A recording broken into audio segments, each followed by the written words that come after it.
Welcome back to our channel. So ಇವತ್ತು ನಮ್ಮ ಮನೇಲಿ ನಾವು ಷಷ್ಠಿ ಪೂಜೆ ಮಾಡ್ತಿದ್ದೀವಿ. ಹೇಗಿರುತ್ತೆ, ಹೇಗೆ ಮಾಡ್ತೀವಿ ಅಂತ ತೋರಿಸ್ತೀನಿ ಬನ್ನಿ. ಬೆಳಗ್ಗೆ ಬೇಗ ಪೂಜೆ ಮಾಡಬೇಕು ಅಂತ ಎಲ್ಲ ಪೂಜೆಗೆಲ್ಲ ರೆಡಿ ಮಾಡ್ಕೋತಾ ಇದ್ವಿ. ಹಾಗೆ ಗ್ಯಾಸ್ ಸ್ಟವ್ಗೂ ಕೂಡ ಕುಂಕುಮ ಹೂವು ಇಟ್ಟು ಪೂಜೆ ಮಾಡಿದ್ವಿ. ಮಕ್ಕಳು ದೀಪ ಹಚ್ತಾ ಇದ್ದಾರೆ.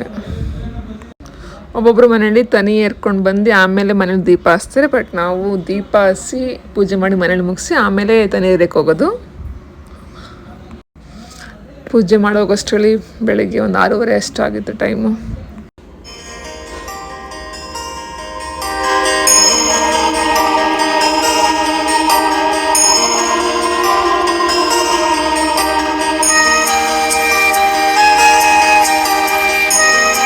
ಇಲ್ಲಿ ನೋಡಿ ಗೈಸ್ ಯಾರಿದ್ದಾರೆ, ನನ್ನ ಹಸ್ಬೆಂಡ್. ಅವರು ಬೆಳಿಗ್ಗೆ ಎದ್ದು ಬೇಗ ಸ್ನಾನ ಮಾಡಿ ರೆಡಿಯಾಗಿ ಬಂದಿದ್ದಾರೆ. ರೆಡಿ ಆಗಿದ್ದಾನೆ ಚಿನಿ. ಇಲ್ಲಿ ನೋಡಮ್ಮ, ಇಲ್ಲಿ ನೋಡಿ ಚೆನ್ನಾಗಿ ಕಾಣ್ತಿದ್ದೀನಲ್ವಾ.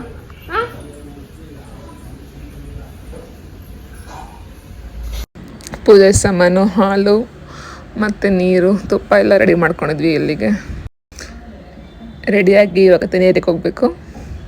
ನಮ್ಮನೆ ಪಕ್ಕ ಇರೋ ಪ್ರಸನ್ನ ನಂಜುಂಡೇಶ್ವರ ದೇವಸ್ಥಾನದಲ್ಲೇ ಹುತ್ತಾ ಇದೆ. ಸೊ ಅಲ್ಲೇ ತನಿಯರಕ್ಕೆ ನಾವು ಹೋಗಿದ್ದು. ಷಷ್ಠಿ ಪೂಜೆ ಅಂದರೆ ಸುಬ್ರಹ್ಮಣ್ಯ ಸ್ವಾಮಿನ ಆರಾಧಿಸೋದು ನಮ್ಗೆ ಗೊತ್ತಿರೋ ಹಾಗೆ.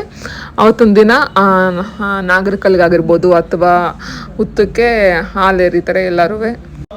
ಸಾಮಾನ್ಯವಾಗಿ ಷಷ್ಠಿ ಪೂಜೆನ ಅಮಾವಾಸ್ಯೆ ಮತ್ತು ಹುಣ್ಣಿಮೆಯ ನಂತರ 6ನೇ ದಿನ ಮಾಡ್ತಾರೆ. ಈ ಪೂಜೆನ ತುಂಬ ಶ್ರದ್ಧೆ ಮತ್ತು ಮಡಿಯಿಂದ ಮಾಡಬೇಕು. ಇದ್ರ ಇತಿಹಾಸ ಹೇಳಬೇಕು ಅಂತಂದರೆ, ಷಷ್ಠಿ ಅಂತಂದ್ರೇ 6 ಅಂತ ಅರ್ಥ. ಇದು ಚಂದ್ರನ ಪಂಚಾಂಗದ 6ನೇ ದಿನಕ್ಕೆ ಸಂಬಂಧಿಸಿದೆ ಅಂತ ಹೇಳ್ತಾರೆ. ಹಳೆಯ ಪುರಾಣಗಳ ಪ್ರಕಾರ ಸುಬ್ರಹ್ಮಣ್ಯ ಸ್ವಾಮಿ ರಾಕ್ಷಸ ತಾರಕಾಸುರನನ್ನು ಸೋಲಿಸಿದ ನಂತರ ಆ ದಿನವನ್ನು ಷಷ್ಠಿ ಎಂದು ಕರೆಯುತ್ತಾರಂತೆ. ಸೊ ಈ ಕಾರಣಕ್ಕೋಸ್ಕರ ನಾವು ಷಷ್ಠಿ ದಿನ ಸುಬ್ರಹ್ಮಣ್ಯ ಸ್ವಾಮಿನ ಆರಾಧಿಸ್ತೀವಿ. ಸೊ ಇದರಿಂದ ಮನೆಯಲ್ಲಿ ಎಲ್ಲರಿಗೂ ಒಳ್ಳೆಯದಾಗುತ್ತೆ, ಆರೋಗ್ಯ, ನೆಮ್ಮದಿ, ಶಾಂತಿ ಸಿಗುತ್ತೆ ಅನ್ನೋ ಒಂದು ಕೂಡ ನಂಬಿಕೆ. ಇದನ್ನು ಮೋಸ್ಟ್ ಕಾಮನ್ಲಿ ಸೌತ್ ಇಂಡಿಯಾದಲ್ಲಿ ಮಾಡುವಂಥ ಹಬ್ಬ. ಮತ್ತು ನಾವು ಈ ದಿನ ಏನು ಮಾಡ್ತೀವಿ, ಹುತ್ತಕ್ಕೆ ಅಥವಾ ನಾಗರಕಲ್ಲಿಗೆ ಹಾಲನ್ನ ಎರಿತೀವಿ. ಸೊ ಅದಕ್ಕೂ ಒಂದು ರೀಸನ್ ಇದೆ ಏನಕ್ಕೆ ಹಂಗೆ ಮಾಡ್ತಾರೆ ಅಂತ. ಷಷ್ಠಿ ಪೂಜೆ ದಿನ ನಾವು ಏನಕ್ಕೆ ಹಾವಿಗೆ ಹಾಲು ಎರಿತೀವಿ ಅಥವಾ ನಾಗರಕಲ್ಲಿಗೆ ಹಾಲು ಎರಿತೀವಿ ಅಂತಂದರೆ, ಪುರಾಣಗಳ ಪ್ರಕಾರ ಸುಬ್ರಹ್ಮಣ್ಯ ಸ್ವಾಮಿಯು ಹಾವುಗಳ ಪಾಲಕನಾಗಿರ್ತಾರಂತೆ. ಹಾವುಗಳು ಸುಬ್ರಹ್ಮಣ್ಯ ಸ್ವಾಮಿಯ ವಾಹನವಾಗಿ ಕಾಣಿಸ್ಕೊಳ್ಳುತ್ತಾರೆ ಅಂತ ಹೇಳ್ತಾರೆ. ಮತ್ತು ಈ ಹಾವುಗಳು ಭೂಮಿಯ ಶಕ್ತಿ ಮತ್ತು ಪಿತೃದೇವತೆಯ ಪ್ರತಿನಿಧಿಗಳೆಂದು ನಂಬಲಾಗ್ತದೆ. ಪ್ರತ್ಯೇಕವಾಗಿ ಹಾಲು ಎರೆಯುವುದು ಒಂದು ಶ್ರದ್ಧೆಯ ಸಂಕೇತ ಅಂತ ಹೇಳ್ತಾರೆ.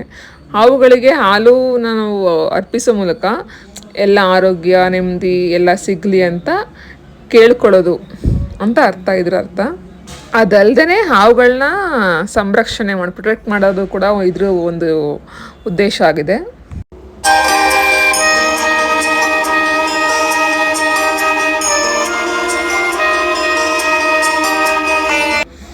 ಎಲ್ಲ ಮುಗಿಸ್ಕೊಂಡು ದೇವಸ್ಥಾನ ಇನ್ನೂ ಓಪನ್ ಆಗಿರಲಿಲ್ಲ, ದೇವ್ರ ಬಾಗಿಲ ಹತ್ರನೇ ಕರ್ಪೂರ ಹಚ್ಚಿ ಅಲ್ಲಿ ಕೈ ಮುಕ್ಕೊಂಡು ಅಲ್ಲಿಂದ ಮನೆಗೆ ಹೊರಟ್ವಿ.